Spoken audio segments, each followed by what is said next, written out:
and the level and state of your consciousness will determine the level or the degree of your commitment and your survival.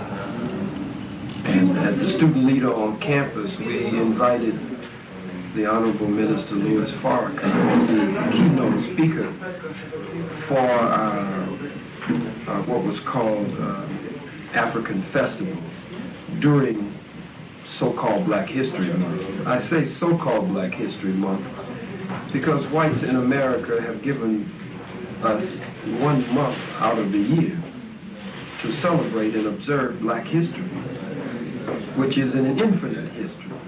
We are the original man and the original woman of the universe, of the planet Earth. And we have an infinite history that cannot be crammed into the shortest month of the year and the coldest month of the year. But we invited the Honorable Minister Louis Farrakhan onto our campus. And I was studying for the Christian ministry at that time. And he transformed my life, impacted on my life. I was beginning to break with that commitment toward the ministry because I believed, of course, that the white Christian slave traders were very instrumental, of course, in breaking the backs of black people, in a sense, and completely robbing us of a knowledge of self in what we know to be the African or the Black Holocaust. And so I was beginning to move away from that. When the Honorable Minister Louis Farrakhan came to speak on our campus, I had never heard a man speak the way I heard this man speak, and I had never heard a man touch to the very heart and core of things. He showed us how to find ourselves in the Bible and in the Holy Quran. He showed us the liberation struggle of black people in the Bible and in the Quran. And he showed us that there were prophecies that had prophesied that we would be in this condition for 400 years in a strange land among a strange people, and that God would come and raise up one in our midst, and that one, as a great divine liberator and emancipator, would begin to prepare us for our divine rendezvous with destiny as again a free, proud, and productive people, the descendants of the people who gave civilization to the earth, and law and medicine and science and government and morality and religion. But those were my early beginnings in Islam. And my slave name was Harold. Good British name. Oh yeah, that's right. And I later became known as Harold X. And as Harold X, I rose up through the ranks of the Nation of Islam. I had worked with the Black Panther Party and the NCCF, the National Committee to Combat Fascism. I had worked with the Cultural Nationalist Movement and had done some work with the Dr. Martin Luther King Civil Rights movement that was sweeping the country, as we all did in our local areas to some degree. Oh, sorry, was this in Louisiana? I was born in Houston, Texas. So I worked in Texas, I worked in Louisiana, I worked in Mississippi, and I also worked in Georgia and Alabama, just moving as a student would do, and one who's just coming into or beginning to come into a knowledge of self, and dissatisfied and angry over the wretched and terrible and poor condition of our people. During this period, as Harold X rose up through the ranks of the Nation of Islam, I sold at one point 1,000 Muhammad Speaks newspapers a week. And that's what took me throughout the South. We'd leave on weekends and just go from state to state. I was a top Muhammad Speaks newspaper salesman. I rose up through the ranks to be section leader, squad leader, lieutenant, first officer, rose up ultimately to become captain, student minister, assistant minister, and all the way on up ultimately to be the third in that great line of history. The first great national spokesman of the black movement was Minister Malcolm X. And the second was chosen by the Most Honorable Elijah Muhammad was Minister Louis Farrakhan. And Minister Louis Farrakhan chose me as his national spokesman, the third in that line behind Malcolm and behind himself. As national spokesman of the Honorable Minister Louis Farrakhan at that time, and prior to that, the supreme captain of the elite and well-trained and disciplined FOI, or Fruit of Islam, and later to become the national assistant, the immediate assistant to the Honorable Minister Louis Farrakhan, similar to Vice President, and was quite honored that he had this kind of love and confidence in me. So I have held every position in the Nation of Islam for the most part. I've been a secretary, I've been regional minister, and have ministered out of all of the major regional points. Los Angeles, on the West Coast. I was again in that great line of history where Malcolm X, Minister Malcolm X, Al-Hajj Malik Al-Shabazz, Brother Omawale, was minister of the world-famous Mosque No. 7 in Harlem, and the Honorable Minister Louis Farrakhan became minister of Mosque No. 7 in Harlem, and ultimately chose me, again after himself and after Malcolm, to be minister of Mosque No. 7 in Harlem, New York. So that's basically background and a history of early beginnings and to some degree up to today with the Nation of Islam. Okay. Can we, obviously things have moved on quite significantly since that. So can I ask you, Dr. Muhammad, I know you mentioned it yesterday, but just for the record, yesterday the members of the nation were conspicuous by their absence at yesterday's meeting. I wonder why you thought that was. I don't know why they were absent. This question could best be answered, as I said last night, by asking them. I would have loved for them to be there. We had a few sisters in the audience who seemed to really enjoy the lecture and were very enthusiastic and came up and hugged me after the lecture. We had one or two brothers who were outside who helped with the parking of the cars, but said that they were told that they could not attend the meeting and could not come inside. I, as you well know, made a speech that was heard around the world on November 29th, 1993 in Union, New Jersey at Keene College. The students gave me the subject, the secret relationship between blacks and Jews. And it is a secret relationship because it has come to light. The role of the Pope and the Catholic Church, it has come to light what role the white man of England, what role the twin cities of Bristol and Liverpool, what role these slave caves and slave ports played in our genocide and in our black Holocaust that ultimately led to the loss of over 600 million black lives, and a part of those millions lost directly in the Middle Passage, just coming over between Africa and America, and the bones, the bleached bones, I'm sure, and our blood running and flowing in the oceans surrounding these white nations, I am sure could be seen for many, many years as the cargo moved back and forth. The Arabs have played a great role in the slave trade. but it has been the so-called Jew.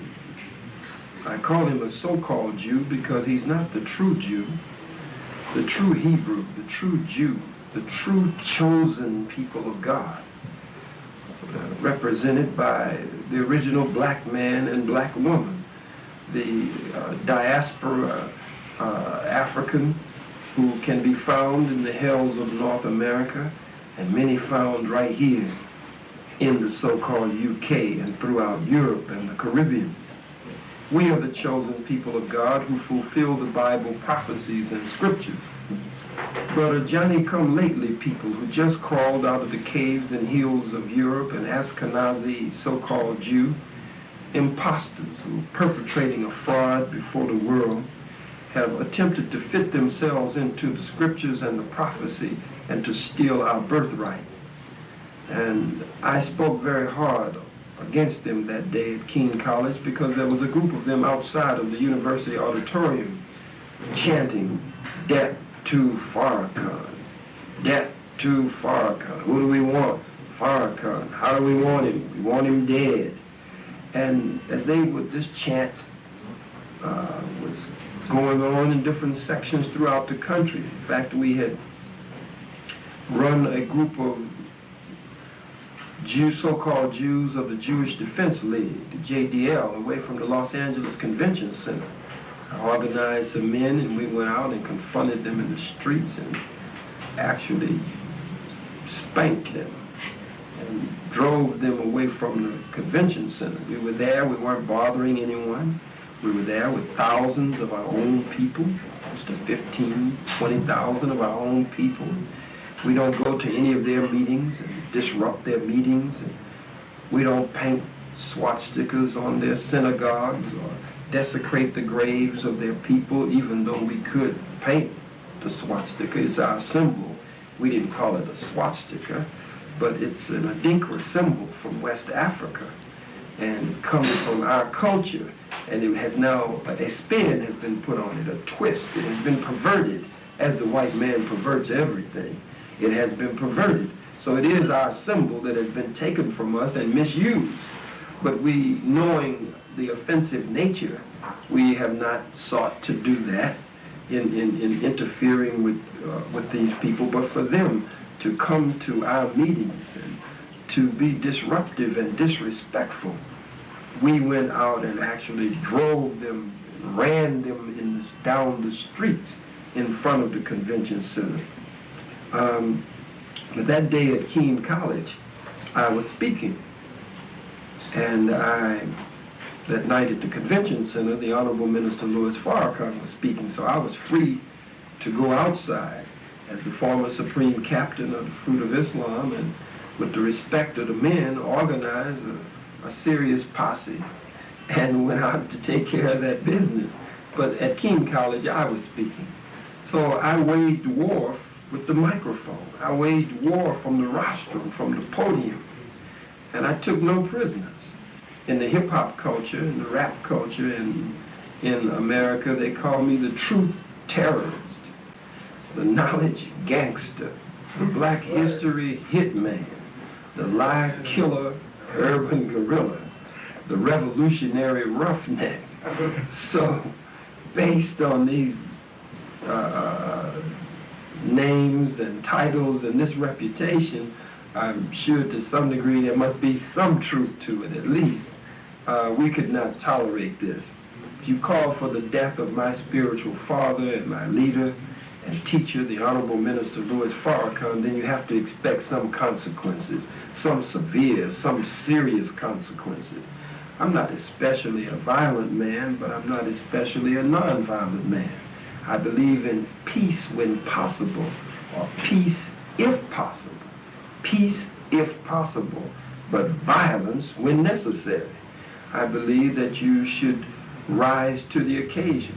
That it's important to understand the iron hand and the velvet glove, to be strong in the way sometimes, but gentle in the manner, to know when to be tender and gentle, but also to know when to actually light a fire under your enemy and adversary when it is necessary.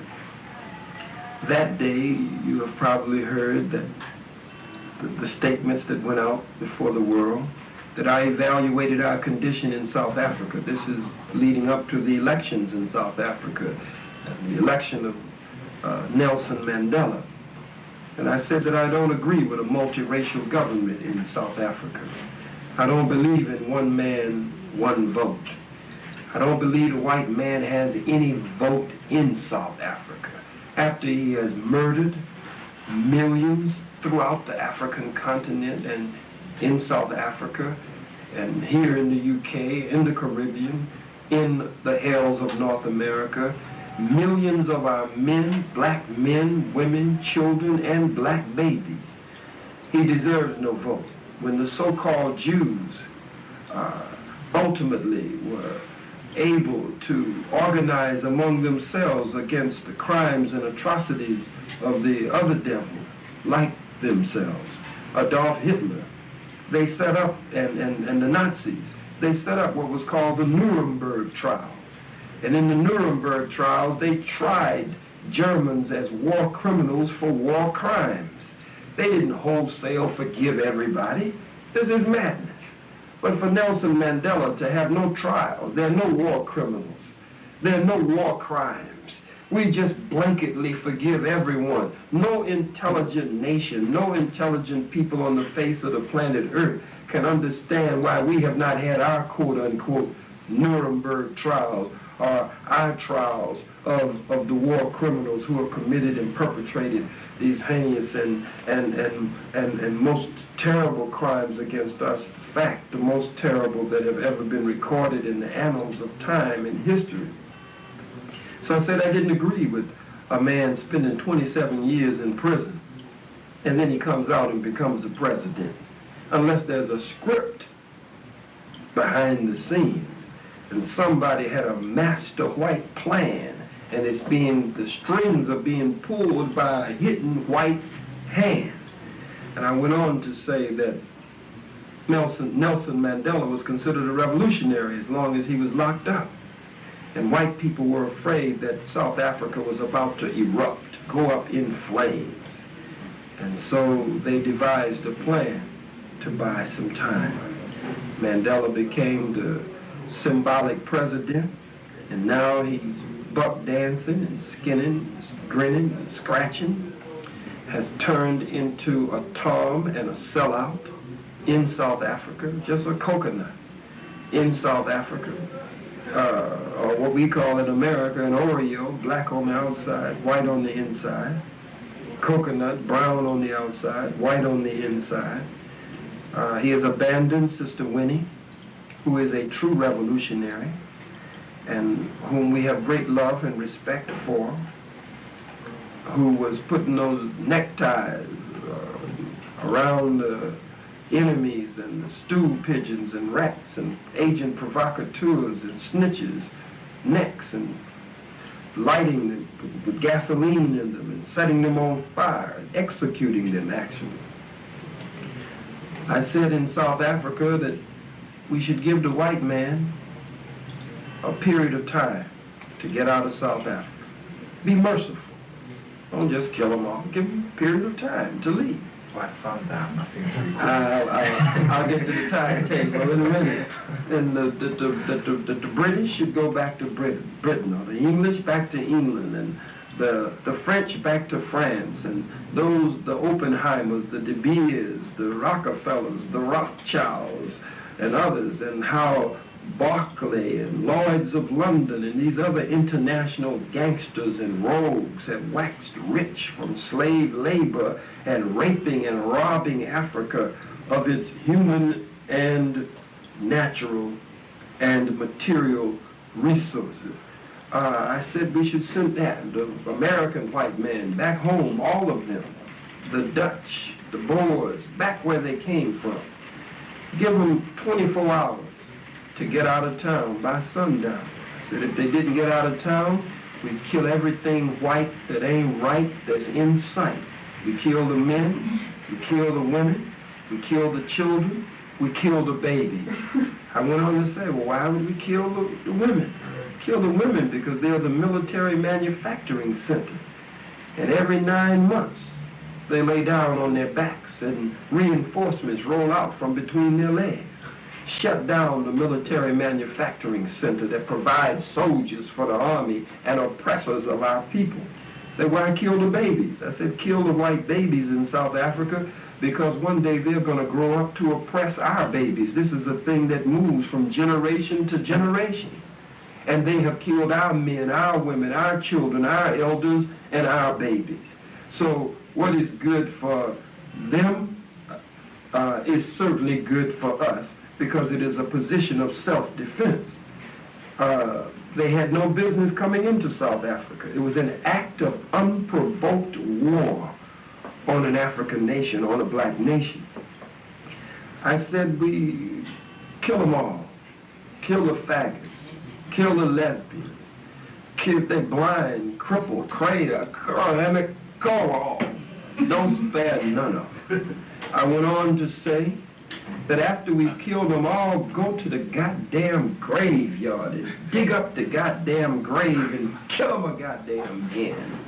Because they didn't die hard enough with all of the crimes that they have perpetrated against our people and still perpetrate against us to this very damn day.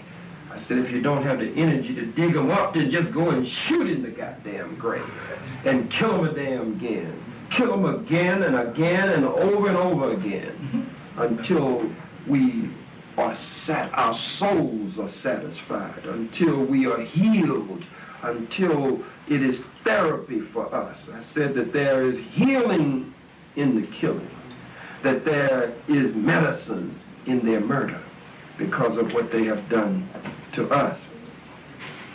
They don't deserve a vote.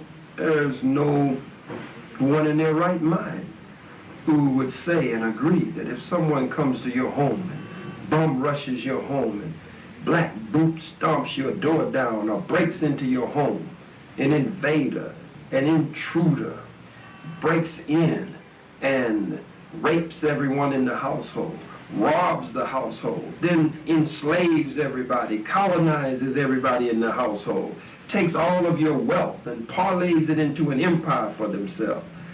Nobody in their right mind, no one in their right mind would now, after you gain power, to get your home back, to get your house back from this invader, this intruder, this criminal, this robber, this burglar, this murderer.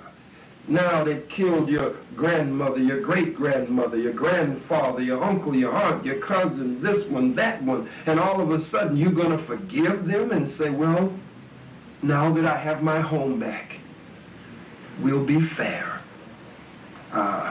We'll just share the bloody house, and you, mate, or old chap, you get a vote whenever there's a decision to be made, and I'll vote whenever there's a decision to be made, and we'll just be fair about this thing, and we'll let bygones be bygones.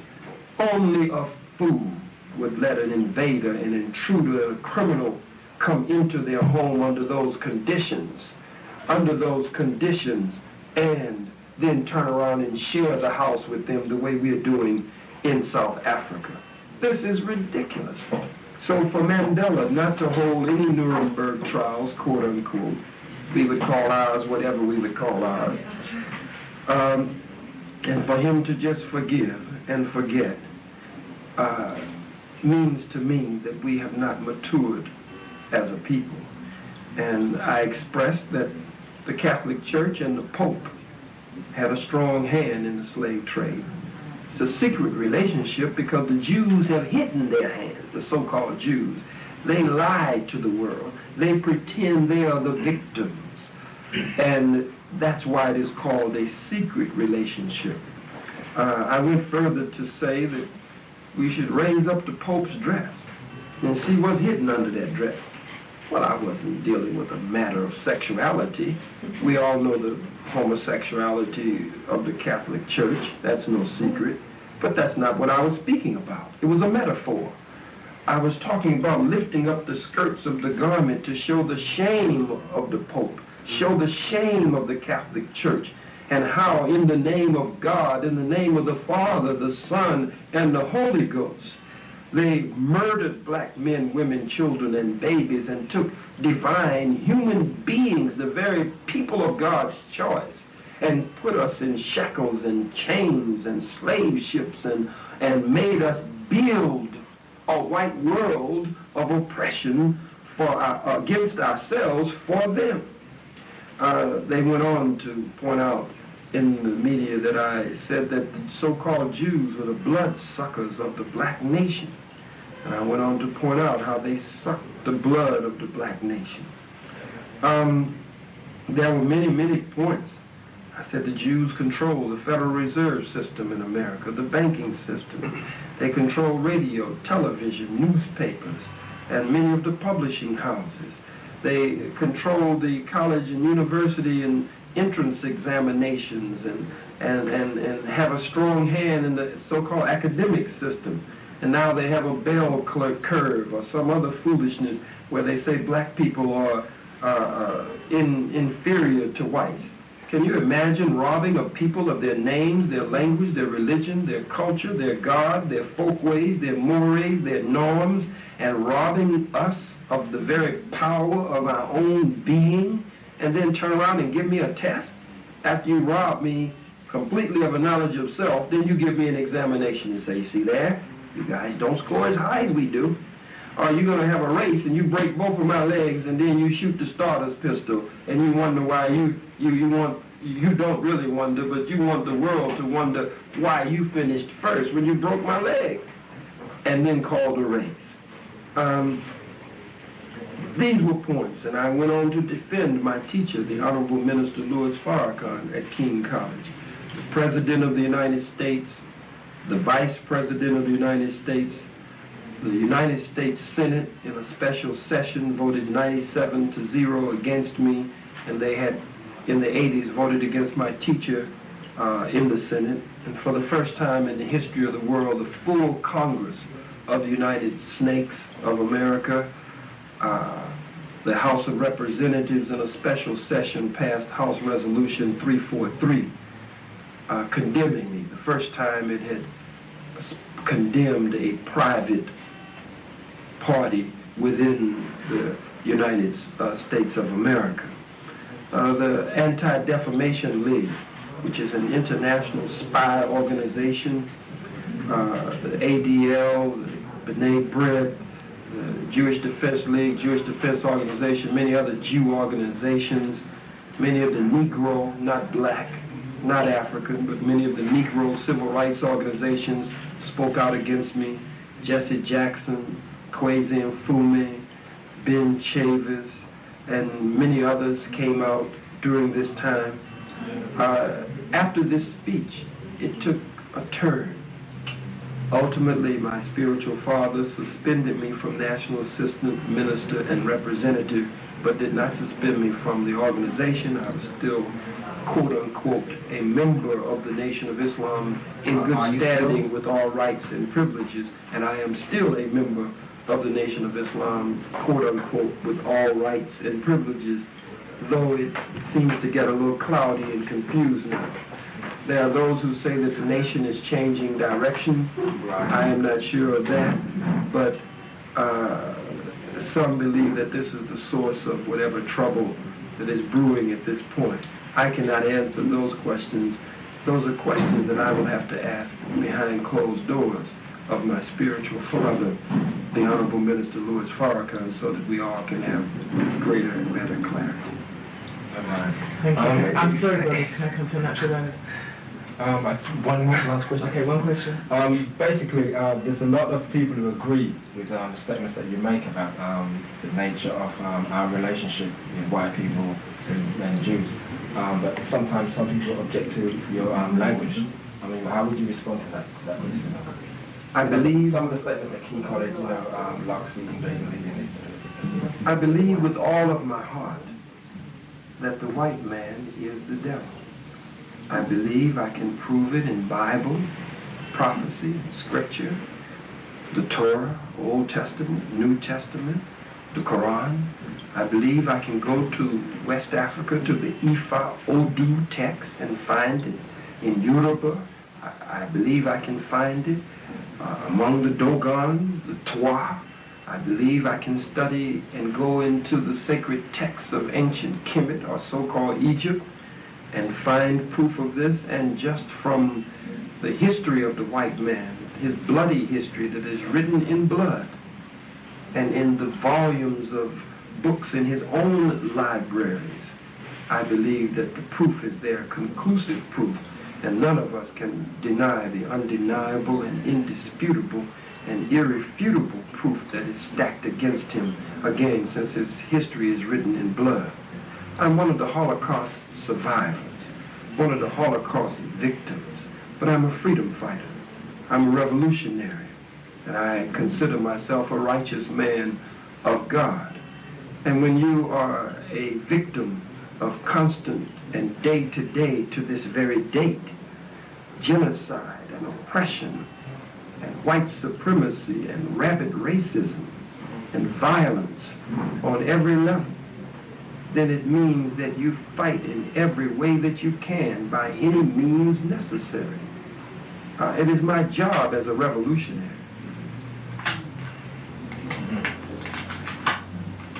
It is my job, it is my duty as a revolutionary and a freedom fighter to wage war with the enemy, to irritate the enemy, to agitate the enemy. What do you mean call names? I want to kill him. Are you worried about the language that I use? If I called him a hook-nosed, bagel-eating, lox-eating, perpetrating a fraud, as you just referred to that Johnny-come-lately, just crawled out of the caves and hills of Europe, wannabe Jew. That's because as we started this interview off, I said he's not the true Jew. We're the chosen people of God, but he's perpetrated this lie before the world. So they're murdering our people and have murdered over 600 million of us. So for me to call them the devil, the beast, the cracker, the hunky, this is mild. That doesn't even compare. It pales into insignificance when we look at the fact that they have told us that we are ignorant and unintelligent and inferior to them by nature, that we will always be their slaves and their servants by nature, that we've made no contribution to the world when everything that they have is based on the civilization that we have given to them. So this kind of violence on their part forces me to again believe in peace if possible, but violence when necessary. Can you tell us how that came about, your working with Ice Cube and his embracing of the nation with that album? Certainly. From my first experience with the hip-hop culture was, of course, with Chuck D, at that time Professor Griff, primarily Professor Griff was the entree. Professor Griff, Chuck D, Flavor Flav, Terminator X, and various members of the S1Ws of Public Enemy, who had me on their soundtrack video for Spike Lee's Do the Right Thing, Fight to Power. I was on the soundtrack and on the video.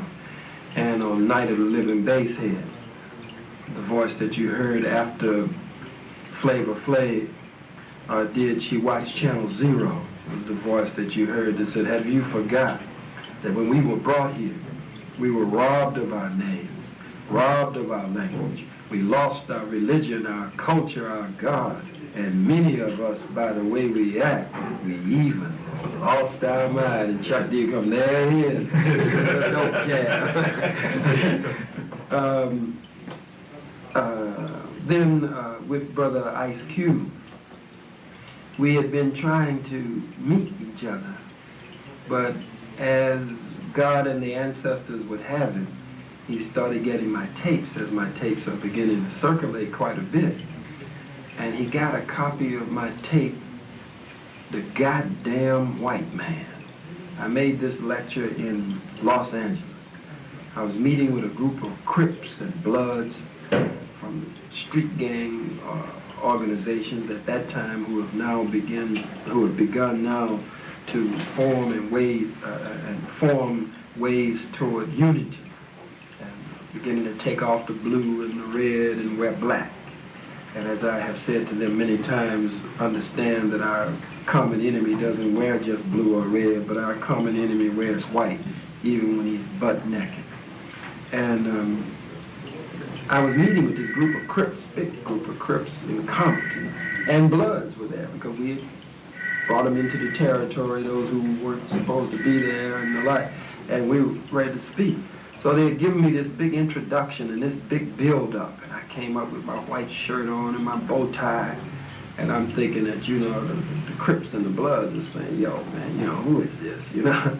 And I really wasn't sure what I was going to say to them, and when I got to the rostrum, I touched the microphone, you know, it just hit me. I said, my subject today is the goddamn white man. And the Crips and the Bloods, they said, yeah, they started high-fiving, yeah, my man. I said, that's right, my subject is the goddamn white man. So I started breaking down the term, that God is the divine, supreme being, the creator, the infinite intelligence, the great power and force, creative and regenerative power and force of the universe. I went through all of this. And damn means to be condemned. It means to be sentenced and I went through all of this and showing how the white man was not just the white man, but he's the God-damned white man. That God had damned him, condemned his world, and his world was ultimately to reach its demise and fall. And so the Crips, they were just, and the Bloods, they were just in their seats. So I made this lecture again in New York, in Harlem. Goddamn white man. Ice Cube, Brother O'Shea, got a copy of the video of the goddamn white man. Now Chuck D and Professor Griff and Flav had said on their trips they watched my videos, and that helped their consciousness and helped them with their liberation lyrics. And they said that's not a trip. Well, they didn't listen to my tapes, long hours. And Cube started doing the same thing. So one of the brothers, Brother Ron X and Captain Shahid made an introduction. And we met and talked. And so I started to meeting with him quite frequently. And he later said, if you've seen the video or heard the tape that I made in Compton called By Any Means Necessary, where Ice Cube introduces me on that occasion. And he said, this is the man who woke me up and opened my eyes and taught me what time it is and taught me what my daddy didn't teach me. We developed that kind of close relationship. So where Public Enemy referenced me or sampled me from my speeches, they would do Minister Malcolm X, Minister Farrakhan excerpts from some of my lectures. But Cube and I would go into the studio together.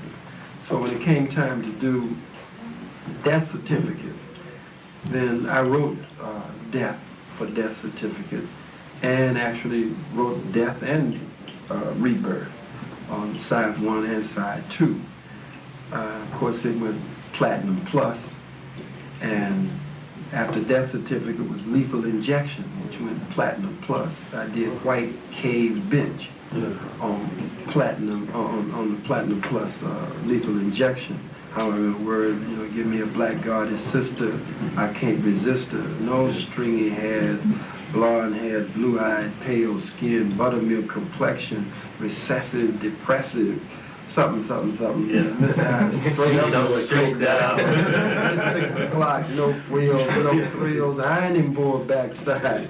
Something, mutinoid caucus, subject to have the itch. White, cave bitch. He had heard my tape, The White Woman is a Bitch, a Two-Legged Dog, which I did because of the Central Park joggers case where they had locked up these young brothers and charged them with raping a white woman who claimed that she had no recollection nor memory of her assailants. She couldn't identify them in court. They, of course, did a forensics test, and in the DNA testing, they found that the semen or the sperm that was taken from her matched that of her boyfriend, but it matched none of the suspects.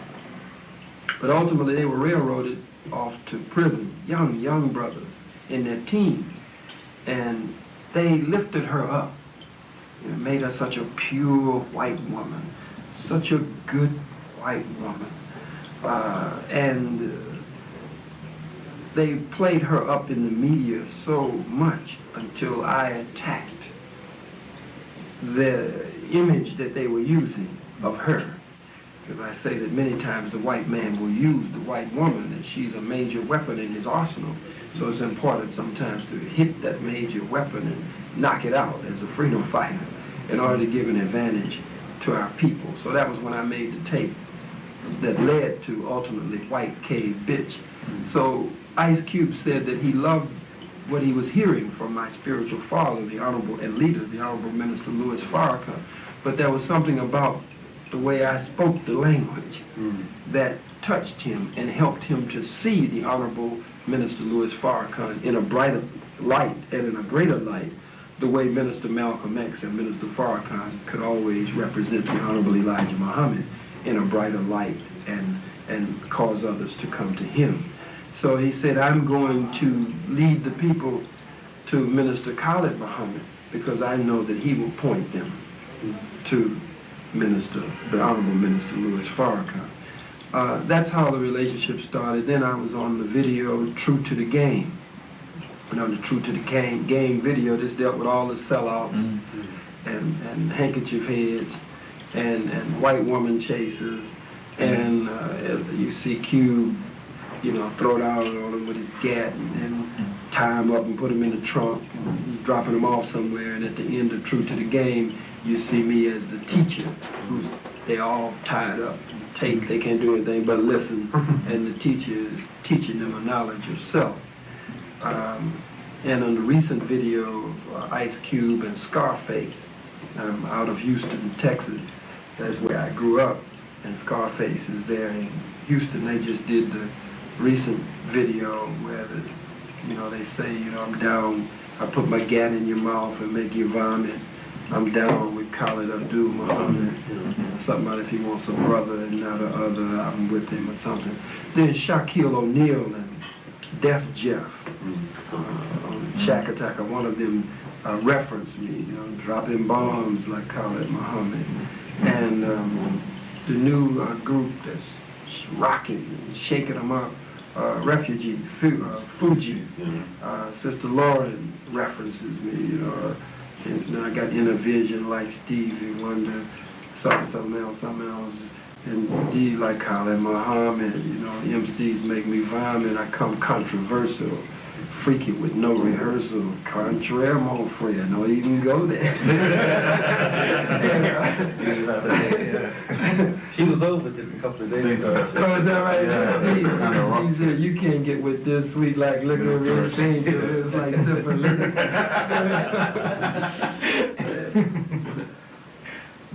Oh, and X-Clan, which I really wanted them to stick, I loved X-Clan, Professor X, Overseer, Brother J, Funk Alexan, Paradise Architect, all of them, they referenced me on Exodus, when I did, now you're wearing the X, because of the Spike Lee movie, Malcolm X, and so many wearing it, and say, now you're wearing the X, but are you willing to get behind the man today who's the leader of the real X-Clan?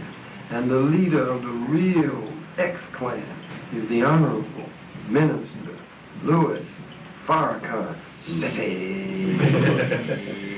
And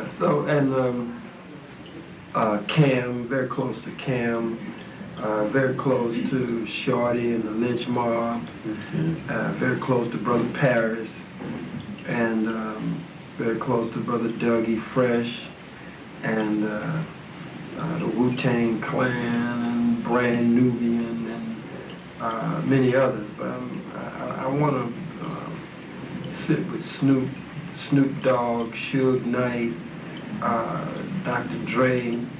I want to begin to sit with them. Recently, I was at the wedding of Brother Speech from Arrested Development. He just got married a month ago or so. And we've spent a lot of time together. And he came and got a whole library of tapes from Africa by Design tape connection in Atlanta. So as Source said, they raised the question, can Khalid Muhammad, in words, impact the hip-hop culture with his Black Power message? And of course, that is my hope, and that is my sincere commitment and prayer, that we can touch the hip-hop culture in a way that will force them to rap revolutionary rap, and to start dropping the kind of science and dropping the kind of liberation lyrics that will inspire our people and move them to higher heights. Do you feel that, because I remember in the Source piece you said you described rappers as prophets of revolution, but do you think that they are utilizing that at the moment, because the current climate of hip-hop, even though there are groups like Brand Nubian and Speech, the predominance in hip-hop that we see on MTV and whatever is a kind of negative one as opposed to a kind of uplifting one that we saw maybe a few years ago with with PE and KRS-One, around the time of the early 90s, to do the right thing. KRS-One and I met recently too, yes. Do you think that there is a serious problem that exists, and how do you see, the rappers getting out of it in terms of the images they're portraying? As Source said, and in the Vibe interview that is to come out, I said that I don't see it as a serious problem, as so many others do. Reverend Calvin Butts of Abyssinia Baptist Church, formerly Reverend and Congressman Adam Clayton Powell's church. I disagree with him greatly. I don't see it as a great problem. I believe, as the Most Honorable Elijah Muhammad and the Honorable Minister Louis Farrakhan have taught, I believe that this is the best generation that we have ever produced. If indeed the rappers are what Chuck D called the CNN or the black experience, and Soldier, very close relationship. When I was minister in Mosque number 7 in Harlem, Sister Soldier, of course, would come to the Sunday lectures from time to time and be right there. We do black expos together around the country, and also Tupac Shakur, which they mentioned in the Source piece. And I love his mother, who is one of the great revolutionaries in history, Panther 21, Sister Afeni. Tupac is a child of the revolution and a child of the struggle. And I want to, as I mentioned Tupac, and tie all of that in with what you're asking me, I think this is the best generation that we have ever produced, because this is the generation of rage. This is the generation of anger. This is the generation that has decided we're no longer going to go along with what's been going on. That you either stop or drop. This is the generation that says that, and it's exhibited and presented more in the rap culture and the hip-hop culture probably than anywhere else. What is being called this negative trend represents the pain and the suffering and the frustration of 400 years of slavery, suffering, and death. It represents an inborn desire to fight. So it has to be a greater level of consciousness added to it. You put the right spin on it and reach them and turn them in a certain direction. You move a great segment of the masses of black people overnight, within 24 hours time, almost literally, in my judgment. I think it is more important for them now to continue to speak the language of the angry masses of black youth. In China, in the Cultural Revolution of Mao Zedong, it was the youth that Mao affected first. And the Red Guard and others, millions of youth went around the country and the countryside organizing Mao Zedong's Cultural Revolution. And these youth who organized Mao's Cultural Revolution made a great difference. It was Fidel Castro, when he was to topple the puppet government controlled by the white CIA backed Americans and other forces, when he went up into the mountains to topple Batista's government. It was the youth who rallied behind him, behind Fidel Castro, the Che Guevara's and others in history, the youth that rallied there. Around Osajifo Kwame Nkrumah in Ghana, and Patrice Lumumba in the Congo, and Amilcar Cabral in Guinea-Bissau, it was the youth who rose up around him, and around Ahmed Sekou Touré in Guinea, it was the youth. Around Muammar Gaddafi in the great September 1st revolution, and Gamal Abdel Nasser in Egypt, it was the youth. So we have a powerful and awesome medium that has to be tapped, and it has to be reached through these rappers. Once that is done, I believe, as I said, it has the potential of turning things around almost in the twinkling of an eye. But I cannot condemn it. I cannot condemn it because, again, it represents the rage and pain of a generation that is not just a generation of faith, hope, and prayer, acquainted with faith, hope, and prayer, but not just a generation of faith, hope, and prayer, but a generation that represents the children of the struggle and the children of the revolutionary movements of the 60s and the 70s. And I believe and I know that we will begin to see different ones of them make the turn, as Ice Cube is beginning to do it. Some say, well, why won't he just stop completely and just put out nothing but liberation literature and revolutionary rap? Liberation lyrics and revolutionary rap. Well, my advice to him and the advice of my spiritual father, the Honorable Minister Louis Farrakhan, to him was, you can't just change overnight. You got to keep the elements that attract the masses to you. And at the same time, you drop a little science in there. You drop a little light in there. You drop a little something in there that's positive and good. So degree by degree, you've got debate, and you've got that which will tap their nature and ultimately get into their conscious and subconscious mind. So my last statement or two on that. I stand with the hip-hop culture and the young rappers that are considered negative, because I understand the pain and the frustration and the suffering and the anger and the rage. And I understand that sometimes when the pain is that deep, we also lash out at each other, and there are elements of disrespect that will come out of what we say for each other. But they have the greatest potential, greater than any of our leaders. Millions are buying their albums, paying money for their albums and their cassettes and their CDs and tapes. So when you got millions upon millions connected to them, it is a revolution waiting to happen. We just have to reach them. What about the, you mentioned briefly about Suge Knight. What are your thoughts or plans even to address the rift that is coming between the houses of rap in the West Coast and the East Coast, are almost going towards murder right now, it seems.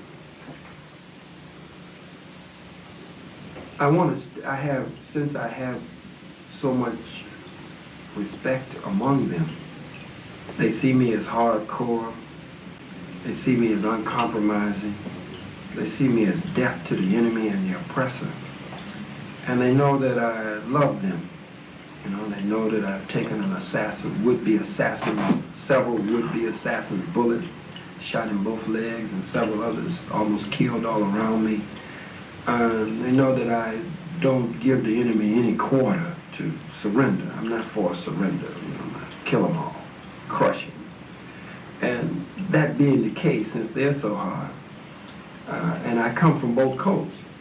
You know, I was the Western Regional Minister for the Honorable Minister Louis Farrakhan and the Nation of Islam out of Los Angeles over the states of the West Coast. Then, as I said to you earlier, in one of the interviews, Malcolm was the first great national spokesman of the nation, and Minister Malcolm was first, and Minister Farrakhan became second and chose me as third in the line behind him and Malcolm. So then I became Minister of Mosque number 7 on the East Coast in Harlem. And with roots in Brooklyn, I work a lot with Attorney Alton Maddox with the United African Movement in Brooklyn.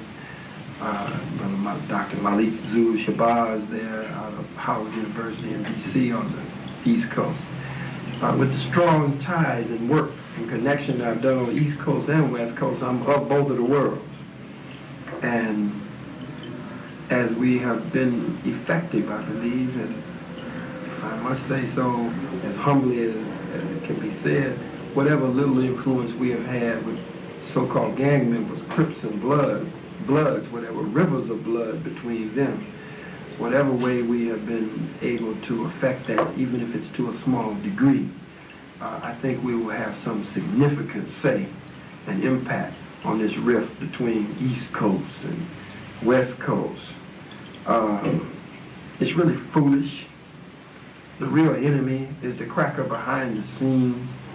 The real enemy is the cracker who exacerbates the rift and exaggerates the rift and promotes the rift.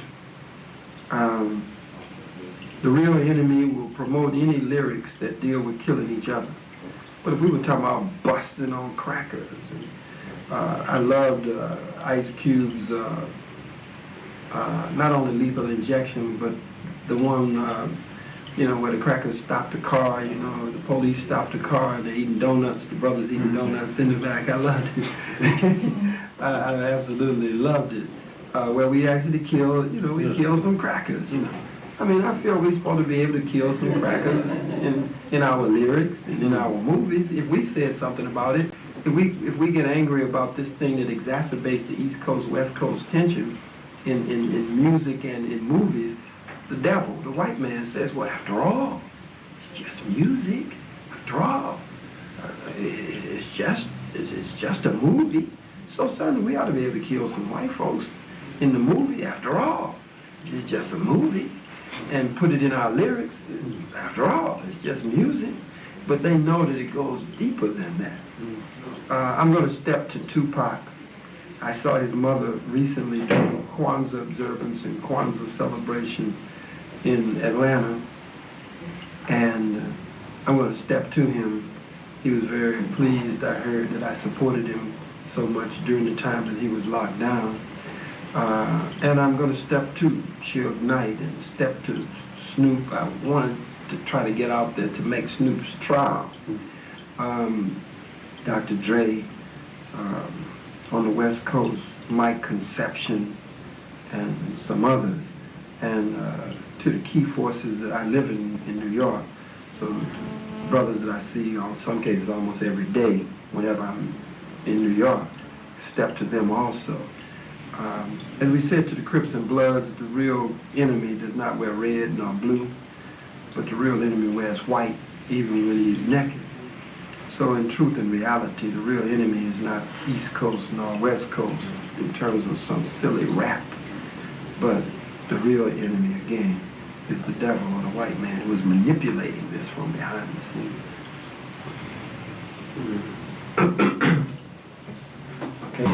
With the Million Man March, there's been, over the years, there's been like a lot of talk, rap music is and how it can, be used in terms of like social action. But I believe there wasn't like much representation from like, the hip hop nation in like, the Million Man March in terms of like a lot of the speeches and what have you. Do you know why that was, and do you think there should have been more participation from hip hop people in that respect?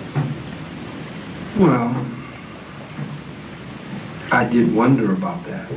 But there were many things about the Million Man March that I wondered about. Now, don't get me wrong, it was one of the crowning events of my life. To be in that ocean of black men, black manhood, black unity, black solidarity, black love, no arguments, no fights, nobody got stabbed, nobody got shot. You didn't see no blunts floating around. I didn't see nobody getting high, no 40 ounces, no Heineken, no strong, strong bows, whatever the stuff is, you know what I'm saying? I didn't see that. I thank God and the ancestors for the Honorable Minister Louis Farrakhan's call of the Million Man March. But I wonder why there were not strong radical voices to speak that day, even if it was from conscious elements or the hip-hop culture. Some people wondered why I did not speak that day, and I have not had an opportunity to ask, so don't ask me, I don't know the answer.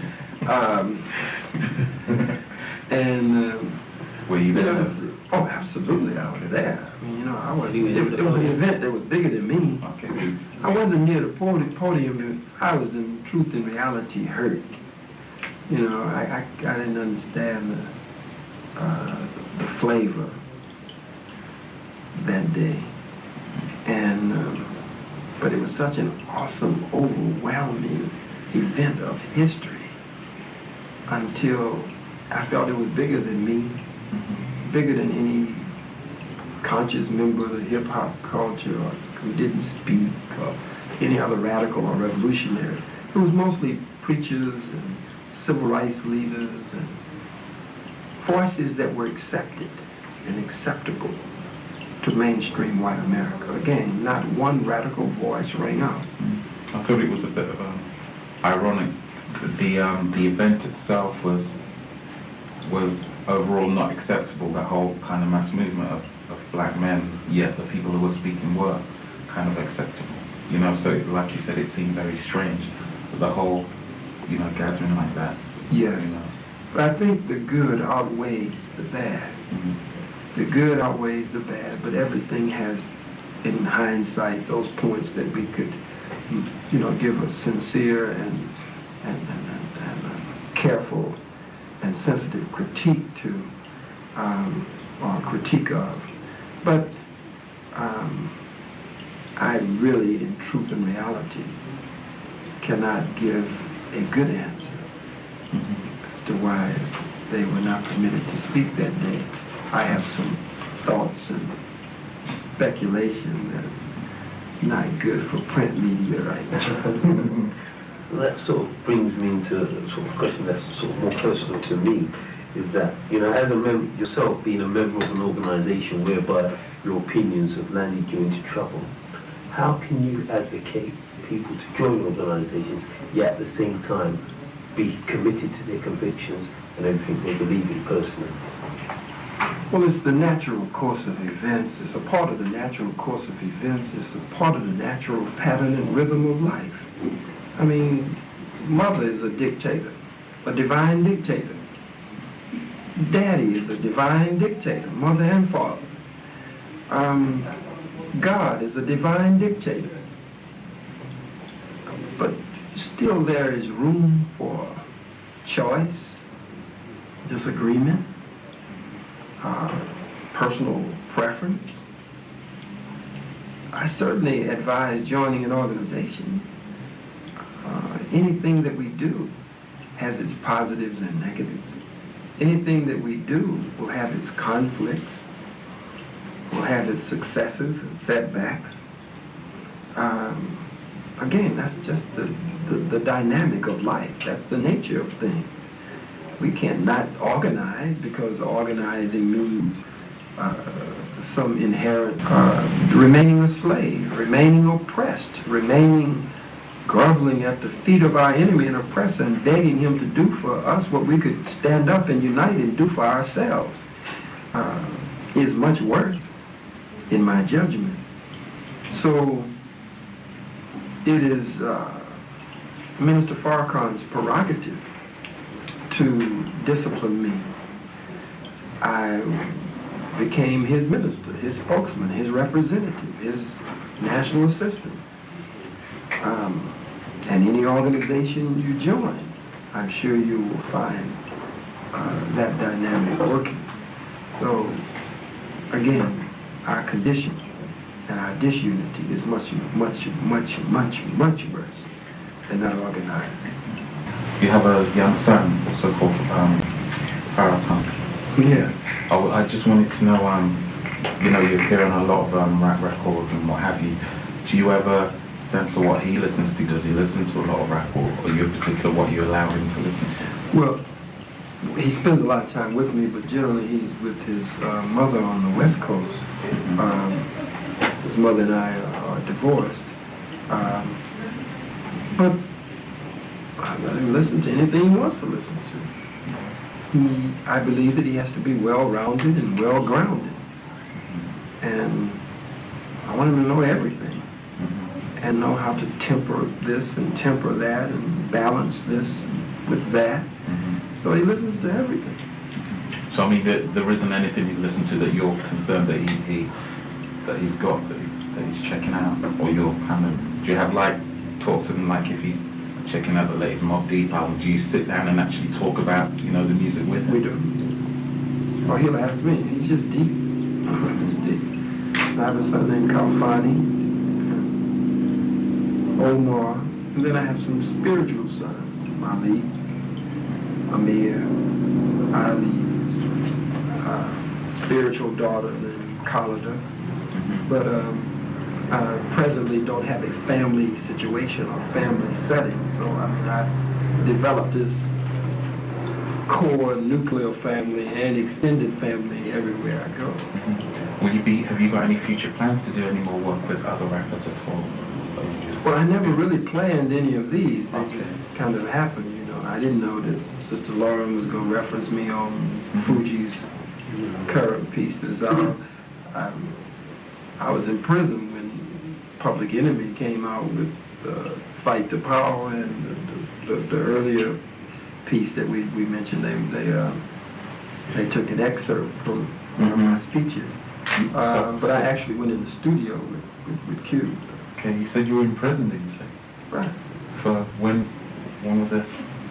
In the late 80s, I was in prison. I went to federal prison. I was locked up in Atlanta where they held Mr. Garvey, the Honorable Marcus Mosiah Garvey. From there, they moved me to Douglasville, Georgia. From there, they moved me to a prison in Alabama. And from there, they moved me to a prison in Florida. I had a 3-year sentence.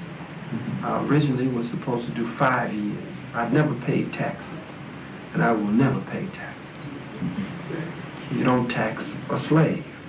And until we're free, and I'm a rebellious slave who's fighting for liberation and freedom and independence, when the crackers from here, excuse me, when they left here to set up America, the 13 colonies, they said it was a system of taxation without representation under King George. Well, black people very definitely are under a situation of tyranny and taxation without representation in America, and you really are that way here too, as quiet as it's kept. So understanding that, that's one of the points of the Honorable Elijah Muhammad's program, that we believe that all black people should be exempt from taxation. So I've never paid taxes. There are some Muslims who do. I've never paid taxes to the white man. I've never voted in any election.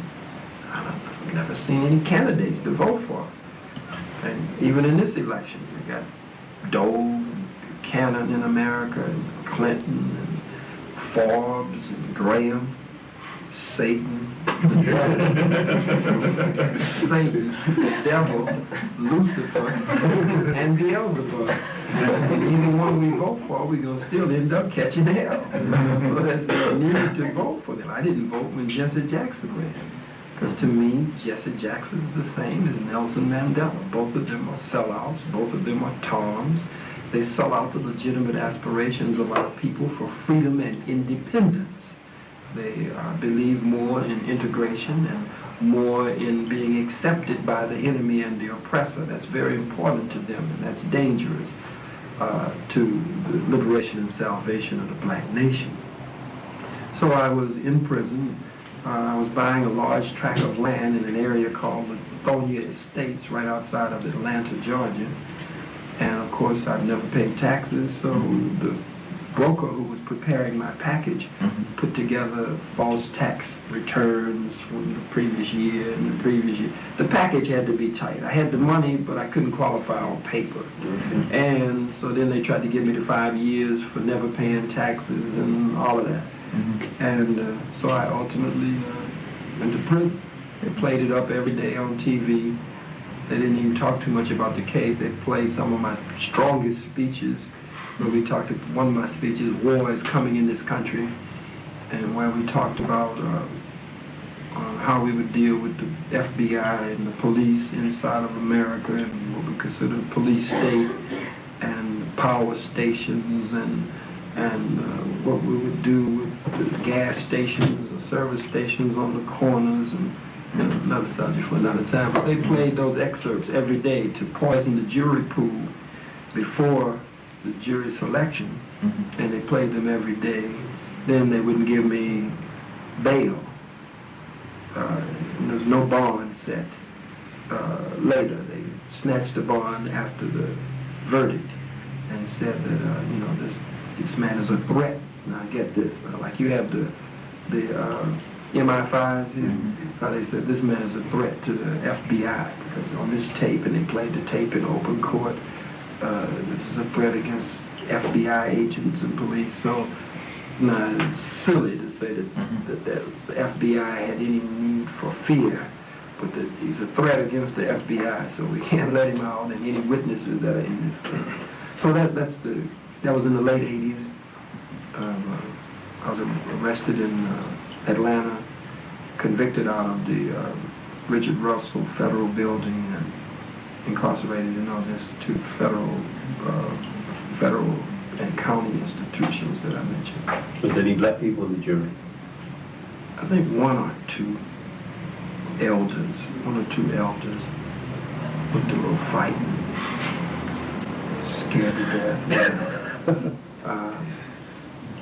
They kept me locked up in the hole. They kept me in solitary confinement almost the first year completely. They were afraid that if I was released into the prison population, I would organize and might even just take over the prison. We could have taken the prison. So when they finally let me out of the hole, there were those who fought for me. And then they moved me. That's why they moved me to so many places. And finally, when they sent me to Florida, which is where they sent the Watergate boys, and while I was there, Gucci, I wear Gucci here? Mm-hmm. Yeah, the old man Gucci was there on some tax case. Had some judges and some cracker senators and big drug boys. All in the same institution. I was in the heavy joints at first, and then they thought to send me to this open prison. Was it like an open jail? It was like an open prison, yes.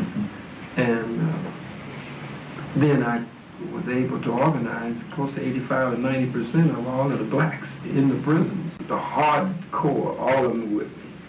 Those that they couldn't do anything with were with me. And this is what they had feared. And so ultimately they gave me a release and sent me to a halfway house back in Atlanta. And then ultimately parole. I went back out to LA and was paroled to Los Angeles. Can we talk about now the circumstances around the King College speech? King College, November 29th, 1963, Union, New Jersey. Black students invited me on campus. A brother Al Kareem, head of the Black Student Organization on campus, following in the tradition of great student leaders such as Dr. Malik Zulu Shabazz at Howard University, Brother Michael X at Trenton State University in New Jersey, Brother Hassani, Brother Ja, and Brother Kalfani at between Keene and Rutgers University, and great student leaders around the country had begun to organize and still do to bring me on college campuses. I spoke on the subject, secret relationship between blacks and Jews, because this is the subject that they chose for me. But outside of the auditorium, the Jews, so-called Jews, were calling for the murder of Minister Farrakhan, calling for his death. They were chanting, who do we want? Farrakhan. How do we want him? We want him dead. Who do we want? Farrakhan. How do we want him? We want him dead. Death to Farrakhan. Death to Farrakhan. So this had happened in some other cities. It happened in Los Angeles. We organized a posse in Los Angeles and went out and actually dealt with them in the middle of the streets and kicked their behinds and drove them down the streets. But Minister Farrakhan was speaking that night in Los Angeles at the Convention Center.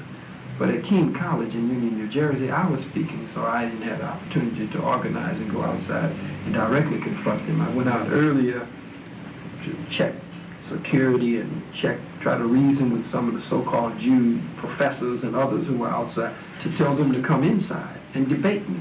You know, don't stand outside with some little punk picket signs picketing me. Come in if I'm wrong and contend with me, deal with me inside. Or I waged war from the rostrum or from the podium or microphone that night at King College. A speech that was heard ultimately around the world and entered into the congressional record in the United Snakes of America. The President of the United States came out against me. The Vice President came out against me openly. The United States Senate held a special session and voted 97-0 against me. And for the first time in the history of the world, the full Congress of the United Snakes, the House of Representatives passed House Resolution 343 condemning me. First time that they had ever condemned any private person instead of a government leader or something. And the Anti-Defamation League, which is an international spy organization and an international organization that works to disrupt black organizations and legitimate aspirations of others that seek freedom and independence or justice. B'nai B'rith, JD, Jewish Defense Organization, Jewish Defense League, and various Negro, not black, not African, but various Negro civil rights organizations. Reverend Jesse Lewis Jackson, Congressman and now head of the NAACP, Kwesi Mfume, Ben Chavis, Reverend Ben Chavis, and a whole list of Negroes came out against me. They ran full-page ads in major newspapers of America. The Anti-Defamation League ran a full-page ad in the Sunday New York Times, and the Catholic Church, and the Pope, because of statements that I made against the Catholic Church and the role of the Catholic Church and the Pope in slavery, in the slave trade. I don't know who didn't come against me, except the hardcore, the radicals, and the revolutionaries. Supported ultimately my teacher and my leader and spiritual father. The day after the Senate condemned me, during the month of February of '94, held his major press conference that was heard all over the world, suspending me from, not from the movement, but suspending me from the post of National Assistant Minister and Representative. So what is your status or position within the nation right now? I don't know. You're officially not spokesman. You gonna flip that, or you've already flipped it? Oh, that's perfect. My position with the Nation of Islam now is nebulous, unclear, cloudy, uncertain, somewhat painful. It is one that I cannot, in truth or reality, with any great degree of honesty and clarity, explain. I still love the Honorable Minister Louis Farrakhan. I consider myself a member of the Nation of Islam. But I am certainly not his national assistant anymore by his choice. I'm not national spokesman anymore. I possibly am a minister, but it's hard to understand that if I'm still a minister, why here in the UK and in cities all over America, wherever I speak now, the Nation of Islam is told that they cannot attend my lectures, they cannot participate, they cannot support it, and they cannot provide security even after the assassination attempt. But these are questions, of course, that I have to ask of my spiritual father, the Honorable Minister Louis Farrakhan, before I can answer. I don't, in fact, have an answer. Don't you, I mean, you must feel some real kind of hurt, because although you say you're still a member of the Nation of Islam, essentially,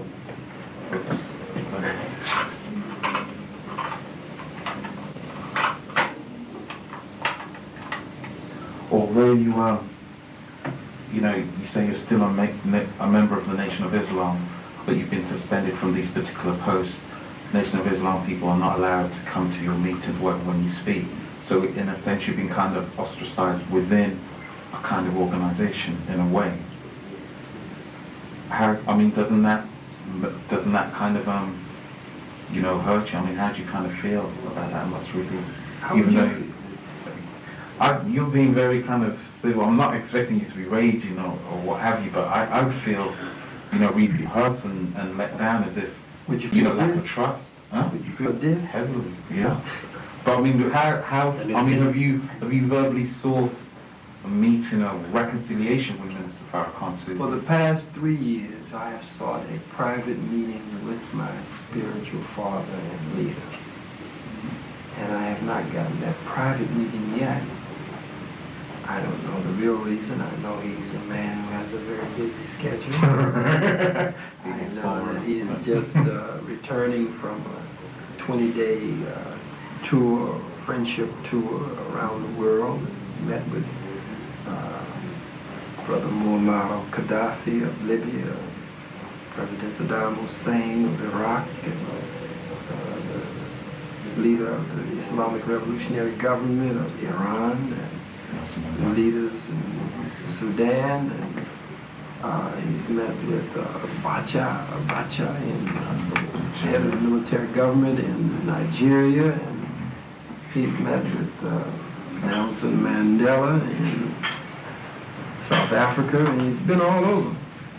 And of course, he's formed alliances now with Jesse Jackson and Ben Chavis and Fume and Merle Evers and many others.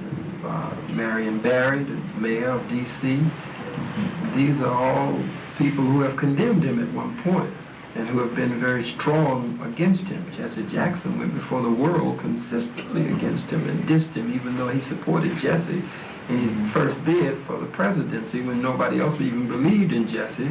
Even Coretta King, the wife of Martin Luther King Jr., and all of the Martin Luther King circle and cipher, that whole Martin Luther King following voted for the white candidate and not Jesse, but Minister Farrakhan registered to vote for the first time and registered members of the nation. I don't know how I missed that, but I missed it. Somehow I missed it that day. Registered to vote for Jesse, and Jesse betrayed that support and trust that we placed in him. I have very little or no respect for Jesse Jackson and Mandela and Brother Prophet and Wallace D. Muhammad. Those are three men I don't have much respect for. But, quick point on that point. Of course I'm hurt. I'm hurt. I'm disappointed. I feel dissed. I feel kind of kicked to the curb. I've given my whole life to this, and I will continue to do that. But suppose there's a strategy. Suppose there's a plan behind the scenes. Suppose he's testing my loyalty and trying me the way the Honorable Elijah Muhammad tested Malcolm, the way the Honorable Elijah Muhammad tested Minister Farrakhan. Suppose he's testing me the same way to see if I will turn on him, to see how I will handle international fame and prestige and honor. How will I handle pain and disappointment? Suppose he's doing that. Well, I've studied Malcolm. I've studied Minister Malcolm and Minister Farrakhan. And when you have the answers to the test, you have the key to the examination. You're not supposed to fail the test. You're supposed to pass that test. So I tried to pray to Almighty God that he would keep me in the best frame of mind. I think it shows poor character to go out in the public against your father. Spiritually, I don't just say that to be saying, that's my spiritual father. And I think no matter what your father does to you, that if you love your father, there are things that you just will not do and will not say about your father, about your mother, that you might say or do about somebody else. Always you give them deference and respect. So whatever I have to say about my deepest feelings, I got some deep ones. Whatever I have to say about my strongest feelings, and I got some strong ones about all of this, I have to say it to him. behind closed doors, heart to heart, son to father, student to teacher, follower to leader. That is not for the press, for the media, for tape recorders, for microphones, for cameras. I learned that from my spiritual uncle, Minister Malcolm X. Yeah. Because he came out, he was hurt, and I understand Malcolm more now than I ever understood in studying his life and history ever before. I understand his pain, I understand his hurt, his frustration. I understand it now more than ever. And so many of the parallels of 30 years ago are revisiting us and reliving themselves today. It was in November of '63 that Malcolm's trial started for him 30 years ago. And King College was November of '93, exactly 30 years later, almost to a week, almost to the day in the same week. Malcolm held the same position, as I said, in the movement. And Malcolm's teacher came out publicly against him in the Muhammad Speaks newspaper and some other forums within Nation of Islam settings and forums. And Malcolm never really recovered from that. And ultimately, this month, February 21st, Sunday, 1965, that day at the Audubon Auditorium in New York, Malcolm was assassinated, and mine was an assassination attempt, May 29th, '94. So many parallels, but Malcolm, I feel, as great as he was, and the great contribution that he made, his life is a model life, an exemplary life, a life to study the positives as well as the missteps that he might have made. And I learned just by studying Malcolm, another one of the answers to the test, keys to the examination, is that it's not wise and it doesn't show good character to speak out against your spiritual father. Or the way Malcolm started speaking of the domestic life of the most honorable Elijah Muhammad. Although, you haven't spoken out against Mr. Farrakhan, I think, everybody in the struggle that won't expect you to do that.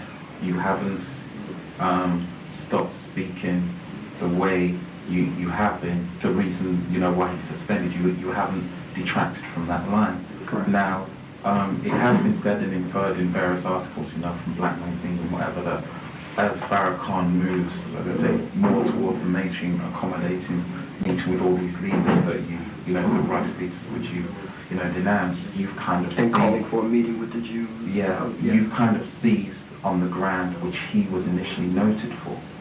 So, and a lot of people have kind of inferred that while he's moving that way, you're kind of trying to hold the kind of grassroots of the nation who may be kind of disaffected, dissatisfied with the way Minister Farrakhan is moving.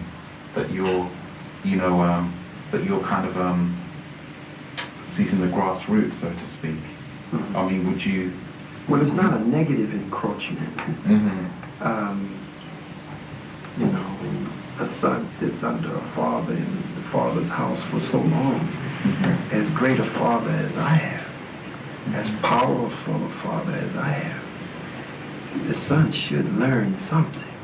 And when he goes out into the world, into the classroom of the world, he should be able to do well, standing on what his father has taught him. I don't know about all that stuff you're saying, but I do know that I am what God has made me, and I can be nothing else for no one. I will never change. I believe that I must live and die and kill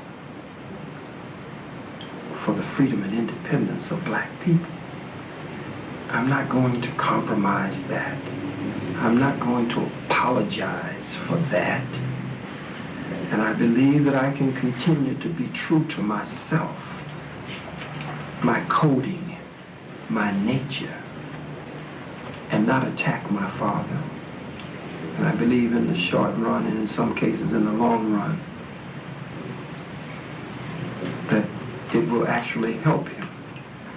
I believe that as I organize all of the radicals and the revolutionaries and the uncompromising and the hardcore youth and those from the hip-hop culture, gang members and ex-cons and convicts and straight up hardcore, again, I believe we will force the enemy to the table with our divine diplomat and our divine negotiator who sits in the mercy seat, the Honorable Minister Louis Farrakhan. But I have to be me. And so many people seem to be so soft on the enemy. It makes me have to be extremely hard. And that's not subject to change for anyone. So how do you feel about the way that Minister Farrakhan seems to be taking the nation to a more mainstream direction? Well, I have questions about it in its appearance. But what if it's a maneuver? What if it's tactical? Sun Tzu in his book, The Art of War, says you make a noise in the east and strike in the west. You avoid strength and strike weakness. That when the enemy is awesome and powerful and he advances and vamps on you, that sometimes you feign weakness and you appear to retreat. But at other times, when the enemy is weak, or when the enemy his guard is down, or the enemy is asleep, when you have the enemy off guard, you advance and take him out. Sun Tzu in The Art of War talks about the element of surprise, the not so traveled devious route, the not so expected element of surprise and devious route. Suppose what my spiritual father is doing is purely tactical. Suppose he is 100% sincere. If he is 100% sincere, if he is 100% being skillful and tactical and tactful, it still does not change my position. My position is that of a flamethrower. My position, if this were a football team, American football, I don't have to be the quarterback or the captain of the team. I just want to be a hard-nosed, pulling guard down in the mud, in the dirt, right down on the ground with the enemy, breaking crackers' necks and breaking crackers' backs and opening up a big hole so that Farrakhan can step through the hole with the rest of the black nation and go on and run for the touchdown. So whatever his strategy is, whatever his tactics are, you would do best to ask him, for he can best explain his position. Since I'm not his spokesman anymore, and I'm not his representative anymore, and we don't have the dialogue, and I don't have the briefing sessions with him that I used to have, then I can't really, in all honesty, intelligently answer those questions except from my own vantage point and perspective. Not even any public meetings? Don't you have any public meetings with him? Or speak to him? I've had one public meeting with him, on the same stage with him. Yeah. Just a short while before the Million Man March, I was brought in to Chicago. And that was the first meeting I had with him to discuss these things that were on my heart. But we didn't have a private meeting, and we didn't have the time, and I thought, so we really didn't go into it. The first I'd had in over 2 years. I was with him at Abyssinian Baptist Church, but I was just in the audience. He kept talking back and forth to me in the audience, and he asked me questions from the audience. He was speaking on the Million Man March and atonement. Yeah. And he said the first letters of atonement were A-T-O-N, which is Aten from ancient Kemet. So he asked me from the audience, Brother Khalid, would you explain to them who is Aten? So I went into Aten, the great god of our ancestors. the ancient land of Kemet, called Egypt by the Greeks, and so on, so on, so on. And then he referred something else to me, and something else to me, and back and forth. But he never called me up on the stage with him. So today, while we're sitting having this interview, our Savior's Day convention is going on. I wanted to be there. This is our national meeting. He's just returning from out of the country. I haven't heard the news. The government was talking about arresting him, fining him, or bringing him before some congressional hearing because they wanted to investigate his trip to Libya, to Iraq, to Iran. And I sent a telegram, which would, I hope, be read, letting them know that I am there with them in love and spirit, and happy Savior's Day, and under fire and under attack from the enemy, that I would not hesitate to be at his side. I didn't say if he needed me, but of course if he feels that he needs me. And I hope that would be read, but I sent a copy to him and a copy to be read at the National Convention if they will. So that's the best way I could answer that. But everywhere I go, I'm getting questions about what appears to be a move away from the spiritual black nationalism and the separatist policy and setting up a nation of our own under a system of freedom and independence, as has been taught by the Most Honorable Elijah Muhammad.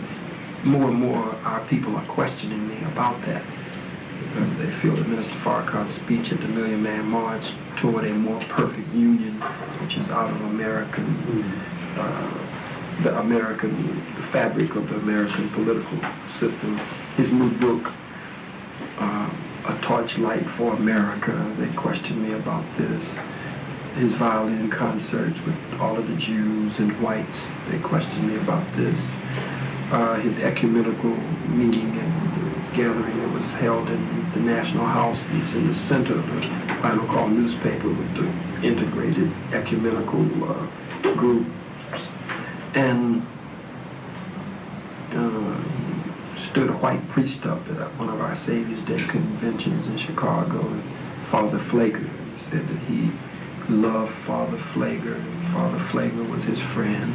I get questions about this quite a bit, because they know that, they know my position on Father Flager and any other fathers or mothers, mothers, and they know my position on that. So my position just is my position. I don't have to state it in a way that I state it against what his position is. I'm just going to be me and be what I am, really, which is what he made me. And if I'm guilty of anything, I'm guilty of believing everything he taught me. And I intend to live that way. The Honorable Elijah Muhammad says on page 104 of Message to the Black Man, paragraph 4, that the white man is the devil, regardless to time or place. Meaning he's the devil yesterday, today, and tomorrow. He cannot change.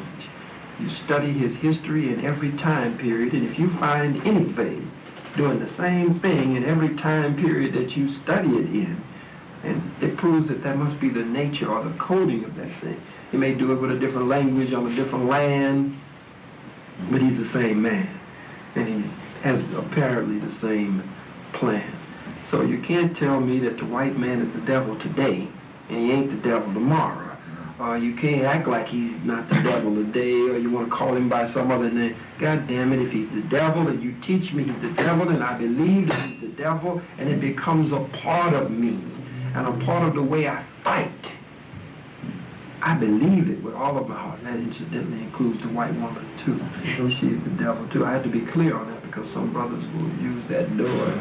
The white man is the devil, the white woman. It's funny you should you should quote that bit from Message, from the Black Man, because that was the exact page 104 paragraph, I think it's 4, whatever.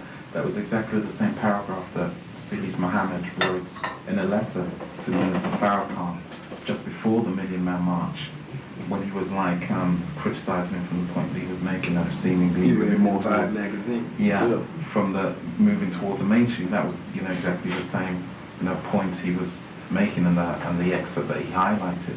I mean, taking that into account, you just stated that yourself. I mean, do you have any relationship with Sidney's Muhammad? Silas. The Lost Found Nation. Yeah.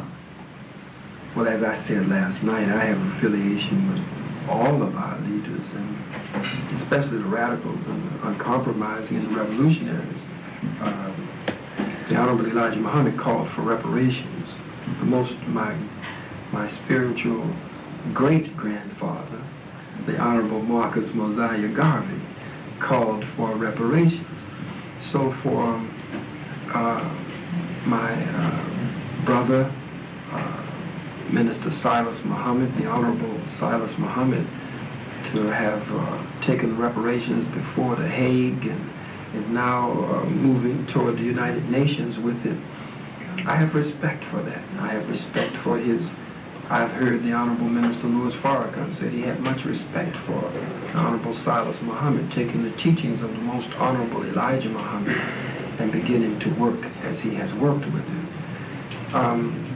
Yes, sir, I do have contact with the Honorable Silas Muhammad, because if you have heard, I don't know if you have or not, I was the one who worked very hard between the two of them, the Honorable Louis Farrakhan and the Honorable Silas Muhammad, trying to pull them together, trying to bridge the gulf or the gap between them, trying to help them negotiate a unity. I would go back and forth all the time between the two. So I do have contact with him. In some cases I've had recent contact with him. And I have respect for him. If Jesse Jackson can disagree with the Honorable Minister Louis Farrakhan and still be considered an ally when what he did was before the world, and he still consistently does it, even during the Million Man March, he talked out of both sides of his mouth. I have disagreement with Minister Farrakhan. I'm only working for unity among our people. But I am also working, as I said last night, to travel the length and breadth, 196,940,000 square miles of the planet Earth, looking for all of the uncompromising, hardcore revolutionaries and freedom fighters, and those who have that in them and don't know it yet, to tap it. And I could not leave Brother Silas Muhammad out. Brother Kwame Ture and Reverend Shaka Musa Bar Shango and the many, many others that I think we should seek unity and alliances with, Dr. Yusuf Ben Yakin and Dr. John Henry Clark, excuse me, and others. So in the last 2 years then, since you haven't been, you no longer been holding your position as national spokesman, what is the nature of your work now? Are you starting your own organization? Are you working with other organizations? What is really the nature of your day-to-day, week-to-week work? One thing I'm working on now is an alternative holiday to Thanksgiving. In America, we have Thanksgiving. It's supposed to be the day the Pilgrims landed, and the Mayflower. You know about those boys. They came from over this way somewhere. And eat turkey, dressing, cranberry sauce, pumpkin pie and stuff. And try to celebrate, really we'd still celebrate the genocide and the murder of the red man and the red woman called Indian. We have, of course, you know, an alternative holiday to Christmas and New Year, which is Kwanzaa, which runs 7 days from from February 26th to January 1st. Parallels with the Nguzo Saba, the 7 principles of blackness, which are the moral minimum value system established drawn from our ancestors and our culture by Dr. Maulana Karanga in the 60s. I'm working on an alternative holiday to Thanksgiving, and as Kwanzaa draws from during the Christmas false holiday, because Jesus was not born during the month of December, and he was not a blonde-haired, blue-eyed, pale-skinned white man, but a black man with nappy hair. As Jesus, the black revolutionary Messiah's birthday has been perverted during December, and Kwanzaa is a non-heroic alternative. It draws from East Africa, from Swahili. I want the alternative Thanksgiving holiday. And Source mentioned it. I think Source mentioned it. Did Source mention it? I think it was Source. Source mentioned it. I think that's a bit too deep for the Source, actually. No, I think Source mentioned the holiday. It did mention that I'm working on an alternative holiday for Thanksgiving. It would draw from the East Coast. It would draw from Yoruba tradition. West Coast. I'm sorry, West Coast. It was Kwanzaa drawing from East Coast. That's to pull this East Coast, West Coast thing. And the Thanksgiving holiday will draw from the West Coast, from Yoruba. We're working on names and working on Yoruba symbols and how the table will be set, what we can use from Kwanzaa symbology during this holiday and the like. But in Yoruba we say adupwe, and adupwe means thank you, or adupwe oluwa. Adupwe oluwa means we give thanks to the Creator. So we're looking at adupwe oluwa as we collectively are giving thanks to the Creator. And we've got to determine the other things surrounding that. I will remain a member of the Nation of Islam and will continue my what I consider principle, stand not to speak out in private nor in public against my spiritual father, the Honorable Minister Louis Farrakhan. One of the things he said at the Million Man March, one of the last things he said was to leave there and go and join an organization. Join the NAACP, join the Urban League. Well, I'm not likely to do that, but as I work as a member of the Nation of Islam, I will also build an uncompromising, broad-based, Pan-African black nationalist liberation organization and movement around the world. And we will draw from principles of Maya, Kemet. We'll draw from Yoruba, Ifa, the Akan. We will draw from the principles of the Nguzo Saba. We would draw from the Quran and Islam. We would draw from the Hebrew, the Muslim, and the Black liberation theology, principles of the Bible, from the Ifa Odu text. And we'll draw from the best of all of our cultures and traditions. I think that is a unifying force. It will create a unifying atmosphere and spirit and a bonding. Since tying the two together, since it appears that a groundswell of support and grassroots movement is developing around the country and around the world, that is uncompromising and believes in freedom and independence, and some believe in separation and independence. There's a difference between separation and segregation. Segregation means one is superior and one is inferior. We've experienced that. Separation says you got yours and I got mine. And we deal with each other on whatever we want to deal on, and we don't want to deal. We don't deal. And that's the deal. That's what I'm doing at this. That's what I'm doing at this point. He said, go back to your communities and work. So I feel that it's important to do that kind of organizing and building based on the guidance and instruction that the Honorable Minister Louis Farrakhan gave at the Million Man March. Any other guidance? Thank you, brothers. Of course, I'd like for you to mention my host, why I'm here. Brother Ifumaya, who you know, see him in the shadows there. As you and the brother Ifumaya, you see him in the shadows there. And members of the African Task Force that are responsible for my being here. And just the unselfish and dedicated work to Brother Kamayo and his staff. You might get with him before you go. You'll need some statements from him. Because we wouldn't even be having this interview with the Sophias and the Imanis and the Dorines and the Abinaz and the Broadway Tigers and the Razorkas and others had not done the work to bring me here. So I'll make sure to do that. And I also want to give you the same names I gave the other brothers, and that's those working with me directly, Dr. Malik Zulu Shabazz, should be just graduated from the Howard University Law School, just taking the bar tomorrow. Shabazz, Shabazz. Attorney Alton Maddox out of Brooklyn. Attorney Alton Maddox. And we also got Steve Coakley,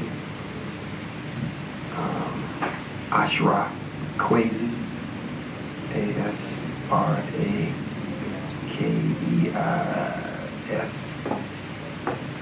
W, I always have to spell it. I mean, I always have to see it. K-W-E-S.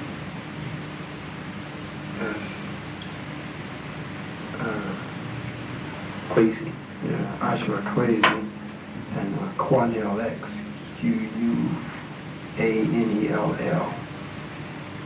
These are some of the key brothers that are working with me. You might also put on there James Shabazz. James? Shabazz.